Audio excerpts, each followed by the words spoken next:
Hello everyone, and welcome to my channel. I'd love it if you could leave a comment letting me know where you're listening from around the world. Also, don't forget to like and subscribe if you're enjoying this video. Story 1. I've always been drawn to the mountains, the isolation, the way the air feels different up there, like it carries secrets. That's why I love camping alone. I like the quiet, the solitude, the sense that the world had shrunk down to just me and the forest. But nothing, absolutely nothing, could have prepared me for what I experienced that night. I had hiked deep into the Cascade Mountains, far beyond any trail, past where most hikers would ever dare. By the time I found a flat clearing to set up my tent, the sun was already bleeding behind the peaks, the sky turning that heavy shade of purple that swallows everything. I unpacked my gear quickly, eager to settle in before dark. By 10 p.m., the forest was wrong. Not just quiet, but unnervingly still. No rustle of leaves, no distant owl or raccoon, nothing. The kind of silence that presses against your eardrums. I try to shrug it off as being deep in the backcountry, but I felt a shiver run down my spine anyway. That's when I heard it. A soft whisper, delicate and slow, drifting through the trees. I froze mid-breath. At first, I thought it was my imagination, maybe the wind weaving through the pines, but the whisper had a clarity that wind doesn't have. It called my name. Ethan. My blood ran cold. I wasn't expecting anyone here. Nobody knew I was this far in. Nobody could have followed me. My hands went numb as I zipped my tent closed and pressed my back against it. I told myself it was nothing, just the wind, or maybe a nocturnal animal brushing against branches.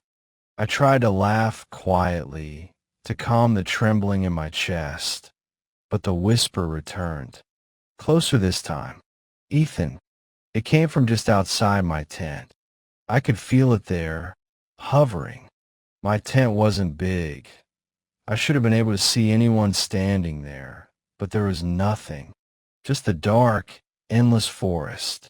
I gripped my flashlight, ripped the flap open, and shone the beam into the trees.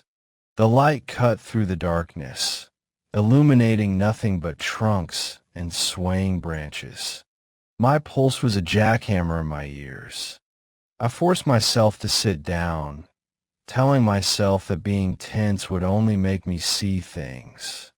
I tried to sleep, curled up in my sleeping bag, flashlight at my side. But every time my eyelids grew heavy, the whisper came again. Not from far away this time. Close. Too close. Like someone had leaned down right over me. Ethan. I snapped awake, sweat cold on my skin. My flashlight shook in my hand as I swung it around, but the clearing remained empty. My mind raced, searching for a logical explanation.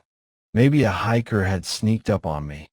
Maybe some local kid was playing a prank. But as I scanned the darkness, I realized no paths led here, no roads, no signs of any human presence for miles. And then I noticed something subtle. Shadows. Shadows moving in ways that didn't make sense. Branches that bent at impossible angles. Dark shapes between the trunks that seemed to vanish when I stared directly at them. My throat went dry. Something was here, something that didn't belong. I grabbed my pack, shoved my things inside, and started running down the mountain. I didn't stop. My legs burned, my lungs heaved, but I didn't look back. The whisper followed me, echoing in my ears, soft but insistent. Ethan, come back. By the time I reached the trailhead hours later, I was trembling so badly I could barely tie my boots. My phone had no signal. I couldn't explain what had happened, and I didn't want to. I drove home, lights on, doors locked, feeling the weight of that forest clinging to me like a second skin. Even now, weeks later, I hear it sometimes. At night, when the house is quiet, when I'm lying in bed, I swear I hear someone whisper my name. Not a voice in the hallway, not a dream, but a hiss that feels like it's right beside me, brushing against my ear. I've never gone camping alone since. I tell myself it was the wind, the stress, my imagination. But part of me knows better. Part of me knows that something in those mountains wanted me, marked me, and maybe it's still waiting somewhere in the pines, whispering my name.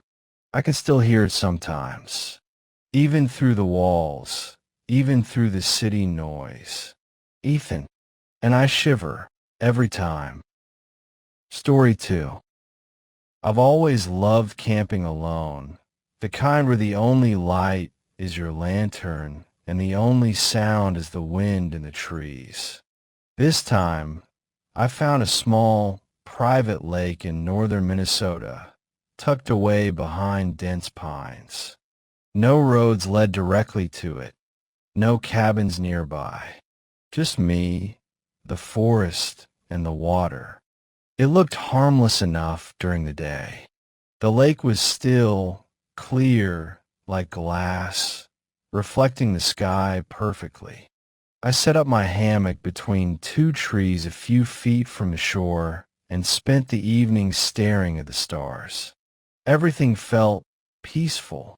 By the time I went to sleep, the forest had fallen completely silent. The kind of quiet that makes you notice every small noise, even the rustle of a leaf. I wrapped myself in my sleeping bag, thinking this was going to be another normal night alone in the woods. But around 3 a.m., I woke. My eyes shot open, my heart already hammering. There was the sound, a slow, rhythmic splashing, just beyond the edge of the lantern's glow. I sat up, straining my ears. The sound stopped when I made eye contact with the water, like it had been listening to me. Then it started again, closer this time. I grabbed my flashlight and aimed it at the lake. For a moment, I didn't see anything. Maybe it was an animal, a raccoon or a beaver. But then, a dark-shaped surface just beneath the water. Humanoid, crouched, watching me. Its head barely broke the surface, but the outline was unmistakable. Arms, a torso, maybe legs, or maybe something else entirely. I blinked. Nothing. Just water. My pulse spiked. I told myself it was the moonlight playing tricks. Maybe I had drifted off and dreamed it. I laughed nervously, shaking my head. But then, movement. Right below me. The shape glided through the water unnaturally fast, like it didn't obey the laws of physics. I could see ripples forming in patterns that made no sense, curves and lines that no fish could make. It wasn't swimming. It was moving, hunting. I froze. My brain screamed at me to run, but my body refused. The water began to ripple more violently, as if it knew I was awake. I shone the flashlight again. The figure rose slightly, just enough to catch the moonlight on what looked like a hollow, featureless face. Eyes. I couldn't tell. Tentacles. Legs. It didn't matter. Whatever it was alive, aware, and studying me. I backed away slowly, grabbing my backpack. My hands were trembling. My mind raced through every horror story I'd ever read, every campfire tale I'd laughed at. None of them prepare me for this. I wanted to run, but something inside me, some stupid curiosity, held me there for just a second longer. That second felt like an eternity. And in that second, the water exploded. I didn't see it come out, but I felt it. Something surged in the lake faster than I could react. The ripples, the splashes, the shadows, they moved in ways that made no sense. It wasn't attacking, not yet. It was just testing me, calculating, making sure I wasn't prey to be ignored. Then, almost as quickly as it had risen, it vanished. The lake returned to stillness, as if nothing had happened.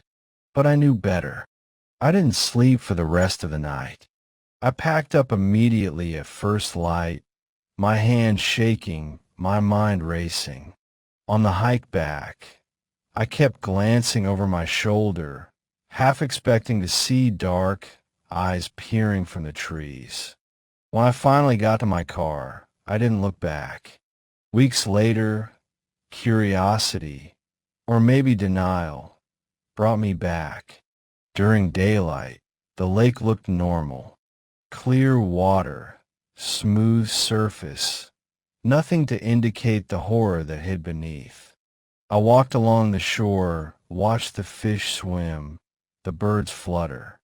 But every time the sun dipped, every time shadows lengthened, I remembered the splashing, the ripples, the hollow face just below the water. I've gone back several times since, always in daylight, never at night. And I know why. Because I've learned something I can't unlearn. Some things in this world don't want to be seen. Some shadows wait, patient, for the moment when you let your guard down. And in that moment, you realize the forest, the lake, even the stars themselves are no longer your allies. I still dream about that night. I wake up drenched in sweat, hearing the splashes, seeing the shape glide beneath the water, just out of reach. I tell myself it's over, that it was a trick of the mind, a hallucination from too much isolation. But deep down, I know the truth. That shadow still exists.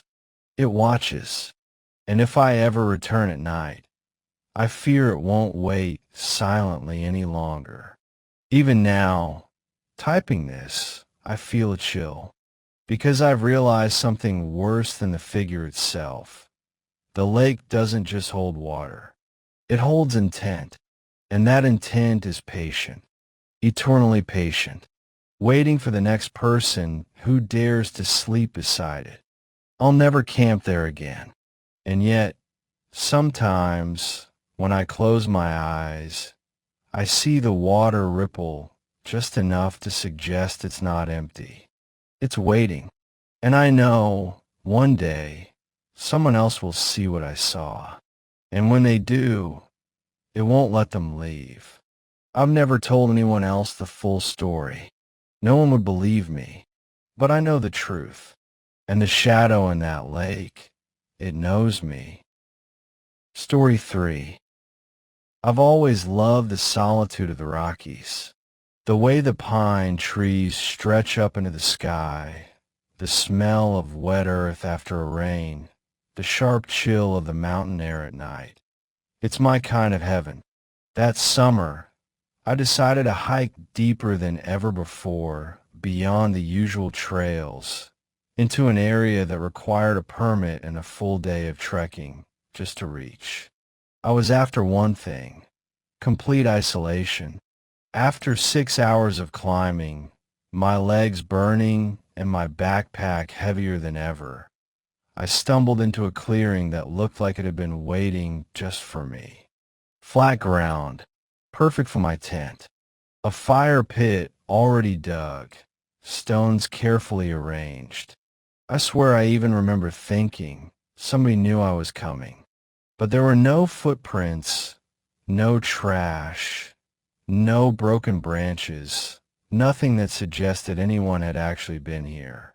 Just the clearing, the fire pit, and a single, small wooden chair sitting neatly at the edge of the trees.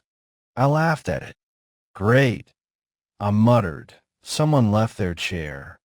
I carried my gear over, set up my tent, and started a fire. The sun was low, the shadows stretching like black fingers across the ground. I kept glancing at that chair. It was strange, not battered by weather, not damp, not rotting, just waiting. As darkness fell, I tried to shrug off a creeping unease. The first sound was subtle, a soft creak from the chair, like someone had shifted slightly. I froze, listening. The wind whispered through the pines, but the creak came again, deliberate this time, slow, almost tired, like a person adjusting in an old seat. Get a grip, I said to myself, tossing another log onto the fire. The flames licked upward, casting dancing shadows over the clearing. I kept my eyes on the chair. Nothing moved. Still, my chest tightened. I never camped alone before, but I'd never felt this watched either. Then came the footsteps, soft at first, almost tentative, then growing steadier, heavier. My pulse jumped. They weren't outside. They were in my tent. I froze. No way. I'm alone. I hike alone. I gripped the hunting knife in my hand and unzipped the tent flaps slowly. Nothing. Just my pack, my sleeping bag, my little stove. I exhaled, shaking. Probably an animal, I told myself. Probably just a deer or a raccoon. I tried to sleep, but the sounds wouldn't stop. Creaking, footsteps pacing the floor of the tent, occasional, shallow breathing that I could swear wasn't mine.